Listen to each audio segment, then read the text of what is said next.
gustaría centrar esta mesa en lo que es TIC, salud y sanidad.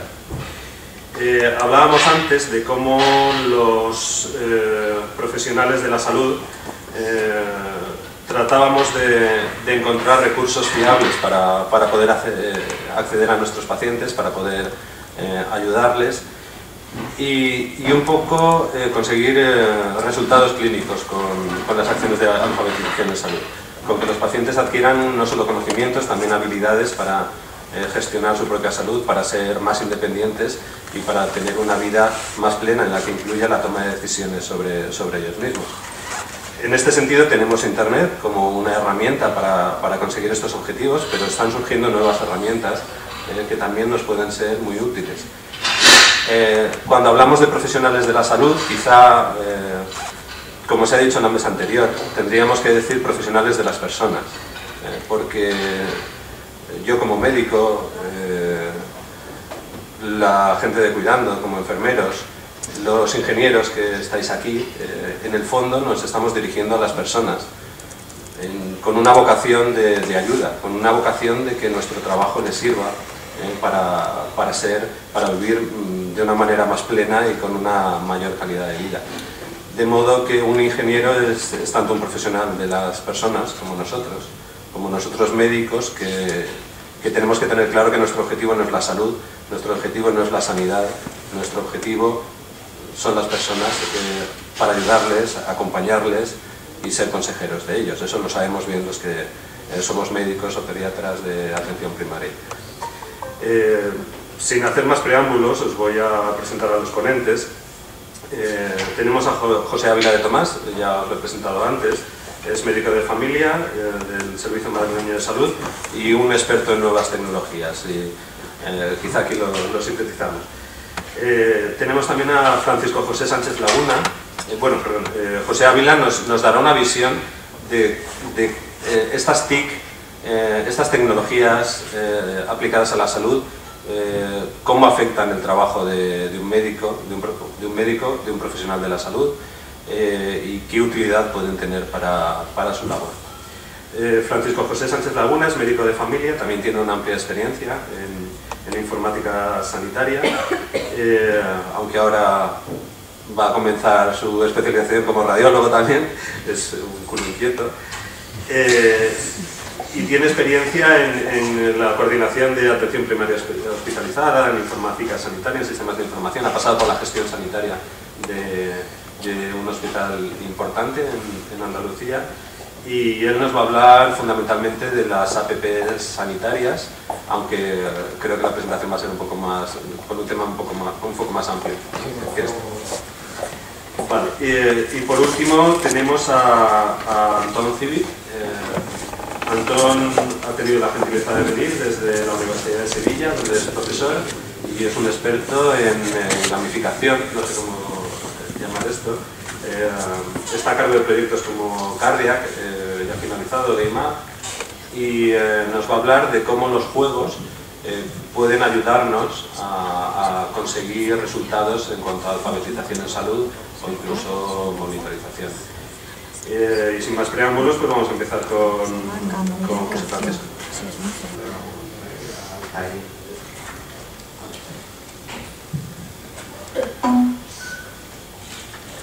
Bueno, pues buenos días a todos. Da un poco de miedo después de la mesa anterior subir aquí, de verdad, porque da la sensación de que es difícil de mejorar lo que han hecho los ponentes previos, y después de ver a los dos ponentes con los que me va a tocar compartir esta mesa, pues todavía más. Yo me preguntaba qué pintaba un médico de atención primaria que se dedica 100% a labor asistencial en una mesa que tenía más orientación tecnológica, no como la otra, que tenía una orientación más hacia las personas, más hacia la asistencia, en un auditorio donde la mayoría sois técnicos. Y eso es una desventaja. Entonces me he planteado, o me voy a posicionar en el papel del cliente vuestro y ver lo que yo como cliente puedo demandar a una herramienta que me pueda ser a mí útil. hace unas décadas los medios sociales de comunicación, como puede ser la prensa escrita, la radio, la televisión, era donde las personas que tenían una enfermedad o tenían inquietudes sobre su salud bebían y obtenían esa información. Actualmente, pues Internet está superando con creces toda esta evidencia.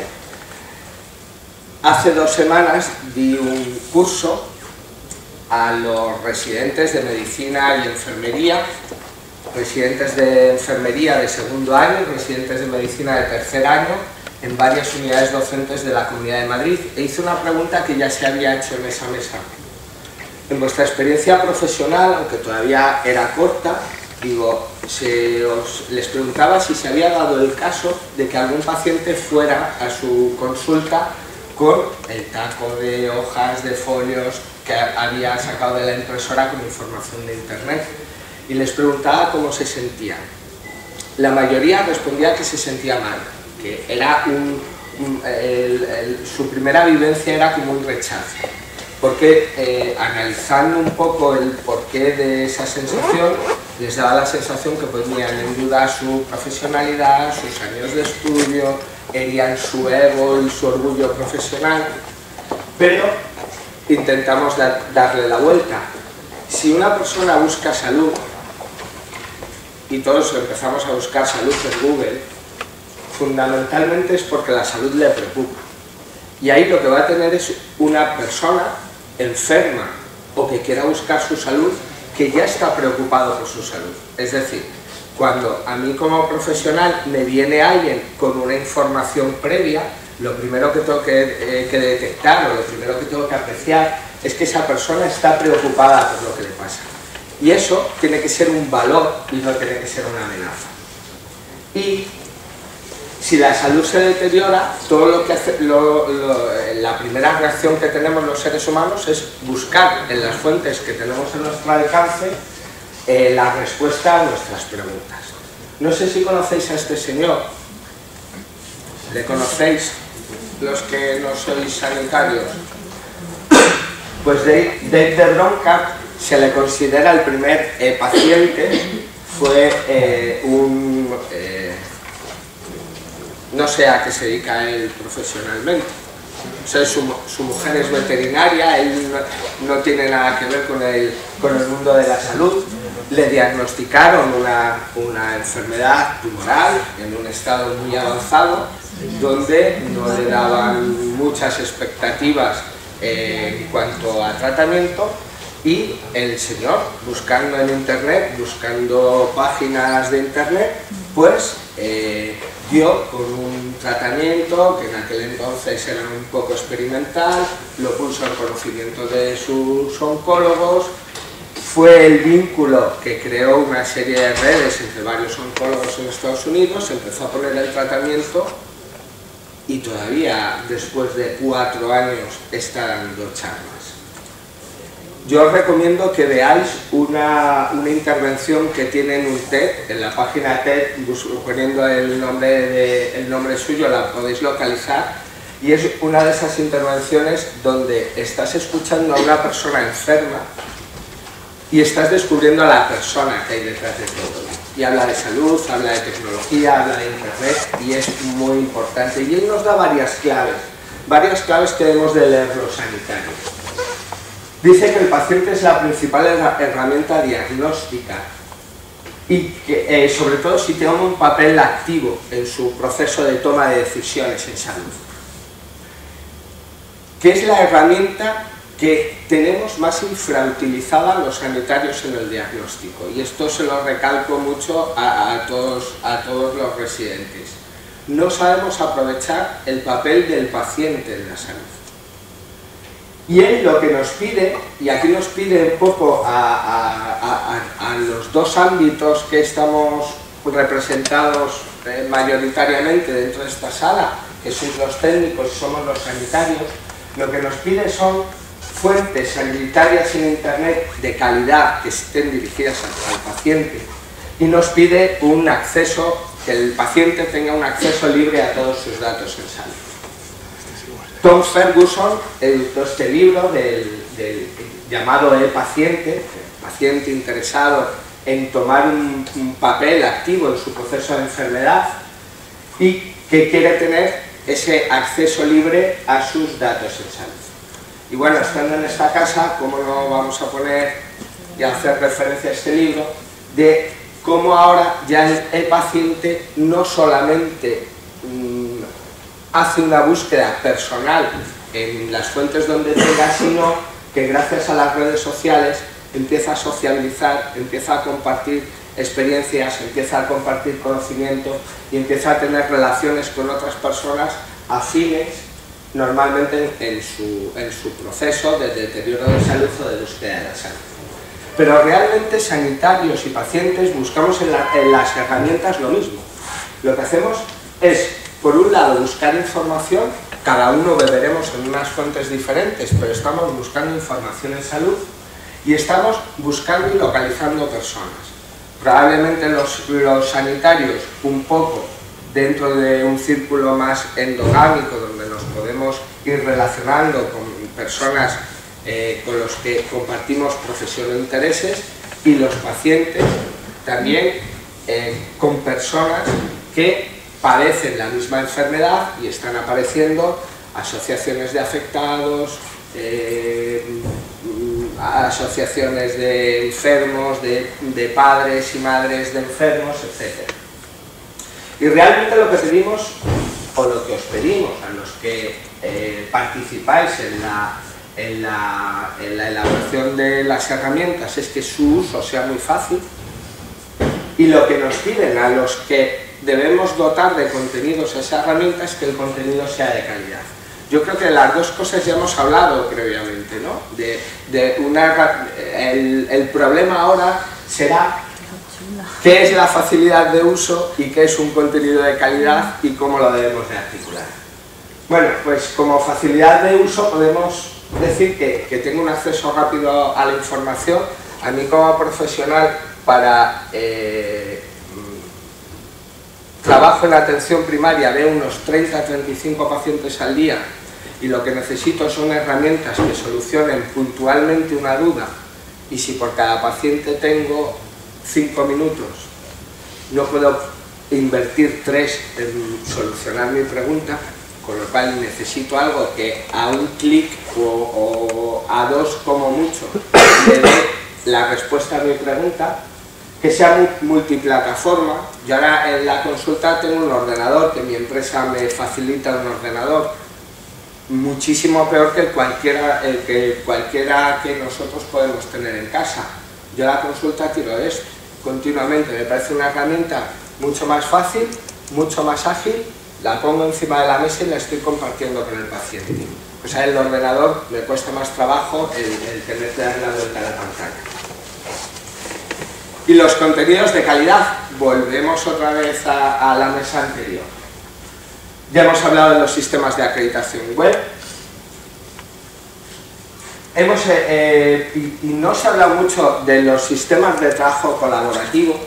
A mí, por ejemplo, la Wikipedia, o cualquier wiki, como idea me parece genial y me parece un sistema muy bueno en el que, si de verdad hay una implicación de las personas que tienen el conocimiento en una serie de temas determinados, son capaces de ir depurando contenidos, mejorando contenidos, quitando información que sea menos veraz, información que pueda estar manipulada en algún sentido, influida por terceras personas, etc. Pero a mí el sistema de la creación de los wikis me parece algo bastante interesante. Los esfuerzos individuales de información sanitaria, los blogs. Aquí hay muchas personas que tienen blogs que dan información directa en salud a pacientes. Lo ha estado hablando antes Serafín. Probablemente, si yo conozco a la persona que está detrás de ese blog, sé que es una persona metódica, sé cómo piensa, sé en qué fuentes bebe, todo lo que esa persona me diga ya va a tener un marchamo de calidad para mí. Yo os puedo asegurar que mi actualización en farmacología es a través de Twitter y con 3 farmacólogos de referencia. Y me entero de muchas cosas mucho antes que mis compañeros. ¿Por qué? Porque tengo 3 personas que me están haciendo un filtrado de información y que me lo difunden, que me lo publican. Yo en esas 3 personas sé cómo trabajan, sé cuáles son sus criterios, confío plenamente en todo, en que lo que ellos me filtran va a ser lo bueno y me ahorran muchísimo trabajo, ¿no? Esto es lo que llaman los content curators, ¿no? Las personas que te van seleccionando contenido, y yo a esas personas les doy el poder de que todo lo que me seleccionen a mí me vale. Eso también puede ser un buen sistema a la hora de dar ese marchamo de calidad a una información determinada en salud. Luego tenemos el problema de los foros.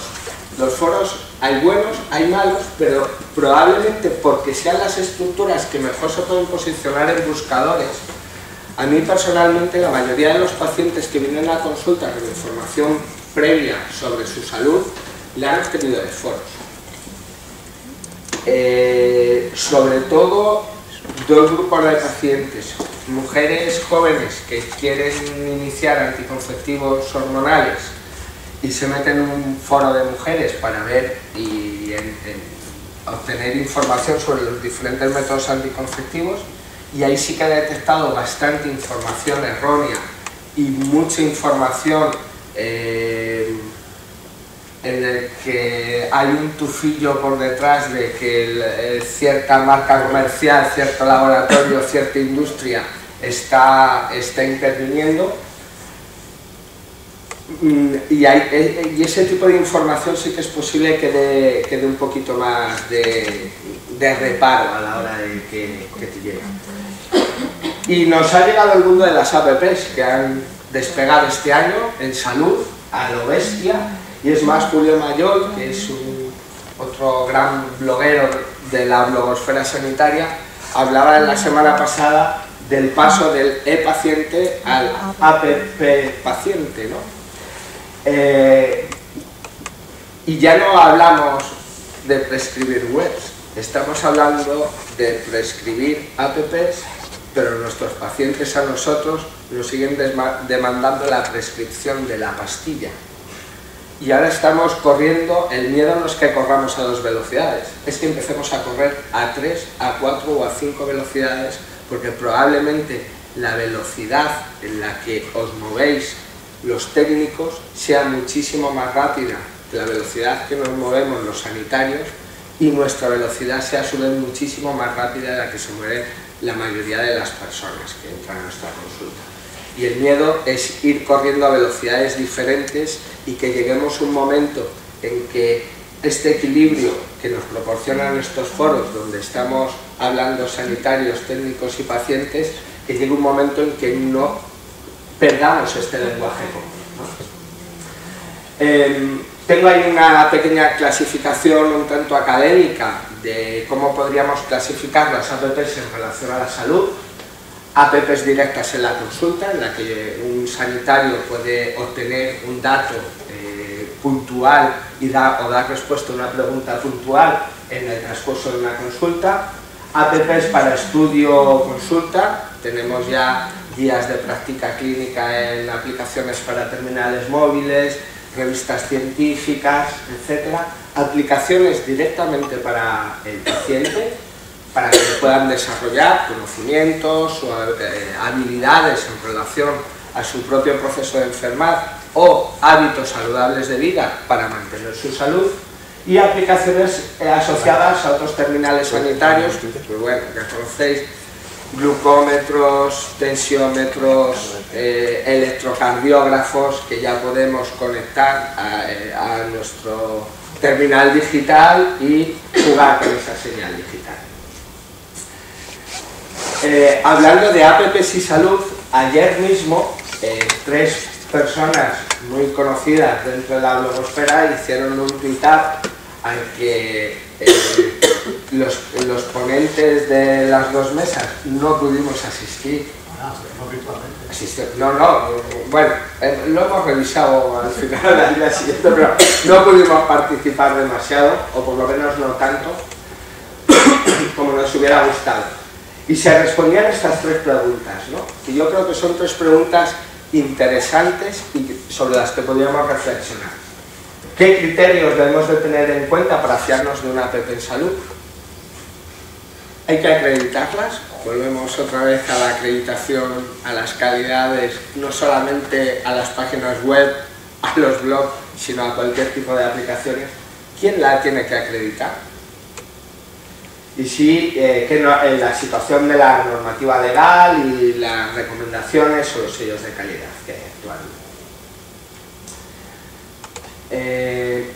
Os quería poner un vídeo en el que...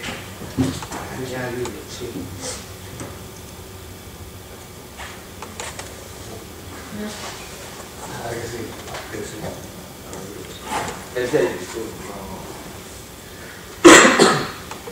Hola, yo soy Carmen y vengo a hacer una consulta al médico Fred. Hola, ¿qué tal? Soy Francisco Sánchez y el motivo de grabar este vídeo es para participar en el evento App Salud. No vamos a poder estar personalmente ese día interactuando con vosotros, pero queríamos estar presentes con nuestras opiniones en este vídeo. Y bueno, como apoyo a la iniciativa 6 minutos, vamos a simular una consulta virtual médico-paciente que intentaremos que no dure más de 6 minutos. Así que, nada, Carmen, empezamos. Ok, bueno, ante todo, hola. Pues nada, lo que vengo, mi consulta de hoy es prácticamente sobre el tema de las que últimamente estamos escuchando tanto, son lo de las apps en salud. Y exactamente, las apps móviles en salud. Y la duda que tengo es sobre cuáles son los criterios que se deben de tener en cuenta para fiarme de una app. Sí, porque es verdad que cada vez hay muchas más y la verdad es que uno no sabe a qué cogerse. Pues bueno, hay varios criterios, ¿no? El principal que yo pondría es va relacionado con la información. Nosotros trabajamos con información, recibimos vuestra información y os damos información. Así que quizás es una de las características más importantes. La información tiene que ser veraz, tiene que venir de alguien en el que tú confíes, tiene que estar actualizada porque la medicina va evolucionando continuamente y pues, todo va cambiando, con la información de las aplicaciones también tiene que hacerlo. Y también es importante que esté adaptada al posible receptor. Es decir, si te dan una información muy correcta, pero de una forma que tú no la entiendes, no sirve de nada. Aparte de esto, ya hablando más a nivel técnico, la aplicación tiene que ser fácil de usar, ya sea por facilidad de uso y accesibilidad. Es decir, si tú, que no es tu caso, pero si alguien que la va a usar tuviera algún tipo de discapacidad, pues debería de estar adaptada lo máximo posible. Por ejemplo, una persona que ve poco o una persona mayor que ve mal, pues se adaptara esa información para que la viera, por ponerle un ejemplo. Y bueno, y en el caso de que tuviera transmisión de información, pues no sé, que tú mandes una foto, que tú comuniques con alguien, la seguridad es algo muy importante, ¿vale? Es algo que tienes que tener en cuenta. Exactamente. Vale, y por decir, ¿quién vela para que estos criterios verdaderamente se lleven a cabo y sean correctos? Bueno, pues eso, hoy en día no hay nadie así concreto que yo te pueda decir a ciencia cierta que lo haga. La verdad es que el movimiento que se está iniciando empieza a generarse dudas al respecto de si nos podemos fiar o no, porque ha habido algunos problemas. Y yo creo que bajo mi punto de vista lo que hay que hacer tiene que hacerlo una institución pública. A ser posible una institución que esté relacionada con el ámbito de la salud. Y bueno, en todo caso, si no tuviera remedio que ser algún otro tipo de entidad, pues que fuera pues sin ánimo de lucro y con una independencia contrastada, ¿no? El que crearan este tipo de acreditaciones, sellos, llamándolo como quieras, debería de ser algo público y transparente, que cualquiera pudiera reproducirlo, como hace el método científico, y debería de ser revisable. Es decir, no basta que una aplicación se saque un sello un año y ya viva de la renta todo el tiempo, porque los criterios van cambiando e incluso algunos criterios son temporales. Así que yo creo que debería de cumplirse eso, hacerlo una organización pública y con estas cosas que te he dicho. Ahora mismo no es que haya mucho movimiento, pero bueno, como somos andaluces, tengo que hablar de la Agencia de Calidad Sanitaria Andaluza, que está haciendo un esfuerzo en ese sentido, así que te recomiendo que le eches un vistazo a su página web, porque tienen un montón de recomendaciones para que te cierre una aplicación. Viene en su web en la página principal y es fácil que lo veas. Si no, ya luego te paso por correo el enlace. Perfecto. ¿Y todo esto pasa de verdad, así como están ahora las cosas con el tema de Internet y la nube? Hombre, la verdad es que es una época complicada en la que todo este tipo de cosas novedosas se suelen tomar a la defensiva, como tú dices, ¿no? Hombre, yo creo que en tiempos de crisis como los que hay ahora son tiempos buenos para el cambio. Y es cierto que ahora mismo se habla mucho de esto, pero más por una moda que por una verdadera posición de las instituciones. Bajo mi punto de vista, nuestras instituciones deberían de tomar una estrategia clara y apostar por ellas. Ya sea, como hemos dicho, pues apoyando, escuchando las necesidades que existen, porque las hay, no haciendo oídos sordos a ellas, dando apoyo tanto a profesionales como a ciudadanos en sus necesidades, ya sea como en tu caso, las dudas que tienen que respaldártelas, o a los profesionales, que también las tenemos. No todos los profesionales conocemos aplicaciones que recomendar en cada momento. Entonces hay concienciación para saber qué usar y cómo usarlo, y formación fundamentales. Y después, ¿por qué no? Integración. Porque no puedo tener, ya igual que te receto cuando sé que eres diabética, por ejemplo, una pastilla, automáticamente el sistema me recomiende una aplicación buena para los diabéticos. Y ya, pensando mucho más allá, porque no haya que usar esa aplicación y tú estás interactuando con ella y metiendo tu información ahí, porque no se comunica esa aplicación directamente con mi sistema de información y yo puedo ver lo que tú haces integrado en mi historia clínica, ¿no? O en la tuya, en general. Entonces, bueno, sé que es difícil, sé que esto es fácil decirlo y es muy difícil hacerlo, pero hay que empezar. Y lo primero es tener una apuesta clara por esto. Así que esperemos que, aprovechando la época de cambio, pues empiecen a cambiar esas cosas. Llegará, pero básicamente yo creo que llegará. ¿Tienes alguna otra pregunta o algo más? Pues por ahora ninguna más. Mis dudas han quedado claras. Aclaradas, más bien. Muchas gracias, Fran. ¿Alguna duda sobre alguna aplicación? Me escribes un correo como siempre, o ya te pasas por la consulta y lo vemos ya sea, ¿vale? Pues muchas gracias. Hasta luego. Hasta luego. Adiós. Pues he elegido este vídeo por varias razones. Pues listo. Primero... Hola, buenas noches a todos. Soy Francisco Sánchez y os presento a Carlos Sánchez, que está aquí. Bueno, pues he elegido el vídeo anterior por varios motivos, ¿no? Primero porque hace referencia a otra película que también os animo a que veáis, que está en la web, que se llama 6 minutos, y gracias, Fran, por la referencia. Ya es la segunda, después del TED de Bronca, que os he recomendado. La segunda porque, pues, bueno, tenemos una respuesta a las 3 preguntas que se habían hecho en el tweet-up de ayer, que yo creo que son 3 preguntas interesantes y que os pueden servir como técnicos, sobre todo la primera, si alguno desarrolláis alguna aplicación en salud. Y la tercera, porque me pareció una forma original de dar la entrada al siguiente participante de la mesa. Y bueno, yo ya prácticamente he acabado. Si vuelves a la presentación, por favor. Vamos a comenzar esta primera charla o entrevista con el experto que va a versar sobre historia clínica electrónica y software libre. Bueno, por decir un poco, esto es una de las primeras charlas en directo utilizando esta herramienta que se hace desde la Universidad Abierta de Cataluña, así que esperamos que no haya muchos duendes y que la cosa salga medianamente bien y que la infraestructura funcione. Así que después esta emisión quedará grabada en YouTube, ya os daremos el enlace y bueno, estaremos interactuando. Si hay alguna pregunta que quieran hacer, ya hemos dicho a los alumnos cómo puede hacerse a través del hashtag UOCTelemed. Se pueden hacer las preguntas por Twitter que se quieran o a través...